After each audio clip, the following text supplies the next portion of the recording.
to have a quick look at the scales of training. If you've never heard of that, that's basically a pyramid-like formula that will kind of show you what to focus on whenever you train your horse.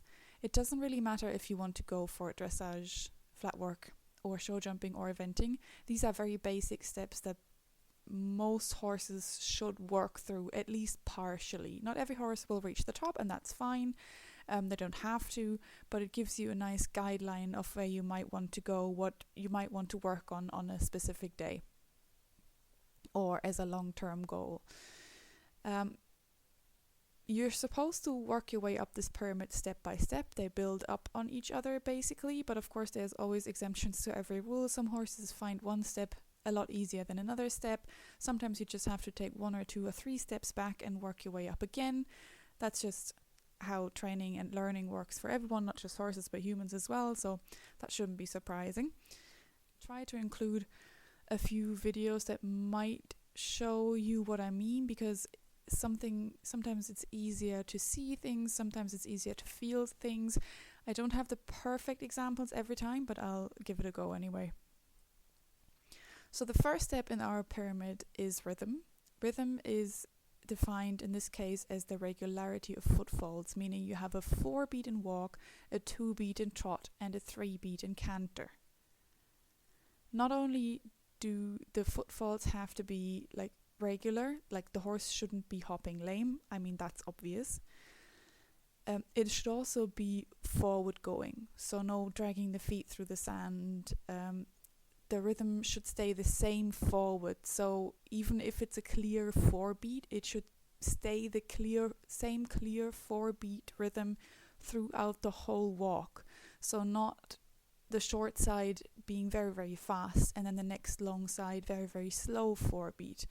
It's the same steady forward rhythm in all 3 gaits throughout the whole ride. That should be the goal. It doesn't matter if it's a sharp turn, if it's a bigger turn, if it's a straight line. It should always be the same forward rhythm. I have a slow motion video here of a nice relaxed forward trot, and then in comparison to that I have a video of the same horse being, I wouldn't even necessarily call it lame, but definitely slightly off on a front leg, both front legs. I still haven't quite figured out what was wrong. But she's definitely tense. She doesn't want to go forward. It's the same horse, but the trot looks completely different. So that wouldn't be a good rhythm. Not only because she's slightly off or lame-ish or whatever you want to call it, but also because she's very tense and doesn't want to go forward. So this is a very obvious case. Now some horses just have a walk that's not quite a 4-beat, and that's difficult to work with. Some horses, if they go way too slow instead of collected, will end up going into a 4-beat instead of a 3-beat canter. So lameness is like the most obvious reason that something is wrong with the rhythm. Step 2, relaxation, which means the whole horse should work with elasticity and there shouldn't be any, maybe let's say, negative tension in the horse's body. So of course we don't want it to wobble all over the place, but we don't want them to tuck in their tails and pin their ears and be very grumpy looking. Would be maybe the easiest description. Relaxation is also sometimes called suppleness. So we want them to be supple, left, right, throughout their whole body. Mostly an indication of relaxation and suppleness is when they're chewing on the bit, carrying the tail, and moving freely. So most people, even if they're not horse people or riders, will be able to spot a horse that's happy and relaxed, or a horse that's just very tense and not very happy. Again, I've tried to include a video, same horse, and then the second video is of, again, the same horse where she's very, very tense. She bucks, she kicks when I put my right leg on. She's not going forward. Again, it's one of the most obvious cases of a horse not being relaxed, because she's very obviously not happy with me putting my leg on. Now, the next step would be contact. Contact means the trust of the horse in the rider, in the rider's hands, and also acceptance of the bit. It doesn't just mean that the horse drops its head and doesn't go full giraffe. Contact means that the whole body of the horse is working with you and that the energy flows through the body, from the hindquarter through the back into your hands. There is an exercise if you don't feel like you're able to feel if you have a soft contact. That's one of these things, once you know, but if you've never felt a proper nice light contact, it's very difficult to explain and imagine. So I've tried drawing this, excuse my drawing skills. So what you can do is you have a long rope or reins or a lunge line or whatever, lead rope. You pull it through a ring at a wall, and on the other end you can have a brush or something. You try to hold on to that rope with the brush on the other end in a way that you have a contact, so the rope isn't slack, but you're not yet picking up the brush from the ground. That would be a nice soft contact to the horse's mouth, because never forget, you're basically pulling their teeth out if you don't stay nice and soft with the hands. That should always be the goal. Use the hands, the reins, as a little as possible, but as much as necessary might be the easiest description. So once you have your horse going in a nice even forward rhythm, being nice, supple and relaxed, you can try and work them into a contact. So for example, if you start backing a young horse for the first time, or even if you're just on a horse that you've never been on before and never seen before, first thing to check is, does it have a nice forward rhythm? If not, why not? Is it lame? Do I actually have to get down and put it back in a stable, call a vet? Or does it just need a few minutes to calm down and then that problem is solved, and maybe at the same time it's also starting to be more relaxed, and then you might start picking up the reins a little bit more and trying to ride the horse into a contact. So maybe if you think about it this way, the pyramid kind of makes sense with the steps building upon each other. You wouldn't usually get up on a horse that you've never seen and just pick up the reins and pull their head down. I mean, you should do that anyway, but I hope that's making more sense now.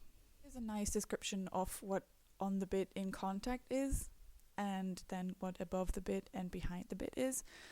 The best thing I think about this is that you can actually compare what this would look like in real life because of the nice drawings here. And again, if you look at the sentence in green, it says on the bit does not refer to just how the head and the neck are carried, but to how the entire horse's body functions. So just seesawing the head down doesn't mean the horse is on the bit, it just means it's not going like a giraffe. It doesn't necessarily mean it's using its back. So contact means the whole horse working on the bit, not just dropping its head. I mean, the horse can drop its head and not be in contact. If the reins are just jumping around, some horses just duck out of the contact, or in this case it's called behind the bit. That doesn't necessarily mean that it's going into a nice contact just because the head is down. Next step, step 4, would be impulsion. Impulsion, it does not mean speed. Impulsion is basically the power that's going with more engagement of the hindquarters. So impulsion would mean more power from the hindquarters, bigger steps instead of faster steps. I've included a video again. In this case, the horse is taking nice big steps. It's nearly floating in trot. And then again, the next video, same horse, very tense, at least for her, very tense. If you look at the hind legs, in the first video she's tracking up, so the hind feet are stepping in or over the hoof prints of the front feet. In the second video there is quite a bit of distance between the hoof prints of the hind feet and the hoof prints of the front feet. So in this case the horse is definitely lacking impulsion, not going forward enough, not using enough power from the hindquarters. The next step would be straightness, meaning the front end and the hind end should be aligned. Horses usually have one more hollow side or one good rein and one bad rein. You should try to work on that, try to get them straight. You can do that, for example, by working off the track, because most horses drift to the outside. So if you're working more on the inside track, you and the horse are more are forced to listen to each other more, I guess, and kind of line up a little bit more. Most horses get less straight when they go into canter. Their hindquarters tend to come in, so then their front end is basically cantering on the outside track, and then their hindquarters are cantering on the inside track, so they're going sideways a little bit. You're trying to get the horse straight so it gets more balanced, and all the power is used as well as possible, as efficiently as possible, maybe is how I should say it, because then it doesn't, like the power from the hindquarters, if it's cantering basically beside the front end, isn't used as efficiently as if it's just going straight. Again, video included, so first horse is fairly straight. There are a few moments where it's not quite straight, and then the second horse is admittedly a very, very young, inexperienced horse, basically hasn't cantered a circle before. There's loads more problems with that little horse. It's a second pony in this video than just it not being straight, but this was, I think, the best example of what I could see, that the horse is falling in over the shoulder or falling in with the hindquarters, definitely not straight. Needs a bit of work, looks unbalanced. So yeah, lots of issues, but you can definitely see that it's the difference between the first horse and the second horse is definitely a big one. And then the top of the pyramid would be collection. Collection meaning the self-carriage. So we want the horse's hind legs to step up under the body of the horse instead of flying out and losing the energy basically by letting the hind legs fly out the back. I'll try and show a picture of that as well. Collection is achieved, it looks and it feels slightly as if you're going uphill. I'd say it's the easiest maybe to feel in canter. You feel like you're cantering up the hill, or for the more show jumpy people, I often feel like it's a little bit as if you were the last 3 strides towards an oxer. The horse is sitting more on the hind legs, going up the hill. You feel the pull into your hands. So you basically, in collection work, you feel the energy going from the hindquarter through the back into the hands, and instead of letting it escape outwards in a longer frame or just like losing the contact altogether, you're containing it and making it, and then the energy makes its way back again into the hindquarters and then back into your hand again. So you contain the energy a little bit more instead of just letting it flat out run down the hill. So this picture, this horse is fairly collected. It's a canter, 1 foot is on the ground. The hindquarters are slightly lower than the front end, so maybe you can see what I mean with cantering slightly up the hill. Now it's not extremely collected, it's slightly collected, and also what you can't really see here is the hindquarters are not flying out the back. So if you look at the other picture, now there is no real contact because there is no bridle, I guess, but you can see here it's again the same horse, but in this photo it looks slightly less uphill, not too bad. But especially if you look at the hind leg, it's not exactly, even though that's the hind leg that's at the moment the right hind is carrying the whole horse, but it's flying out the back, so it's not staying up under the horse, it's flying out the back, and then you're losing a bit of the energy. So if you're looking at all the 6 steps, you start off with rhythm, regularity of footfalls, you go up to relaxation or suppleness, which is elasticity and no tension in the horse. You go to contact, trust and acceptance of the bit, up to impulsion, which is power, not speed, through straightness, meaning the front end and the hind end of the horse are aligned, and then all the way to the top to collection, which is self-carriage. Now you can group some of these together. So if you group the first 3, rhythm, relaxation, contact, that will be the first stage, the stage of familiarization and understanding and confidence.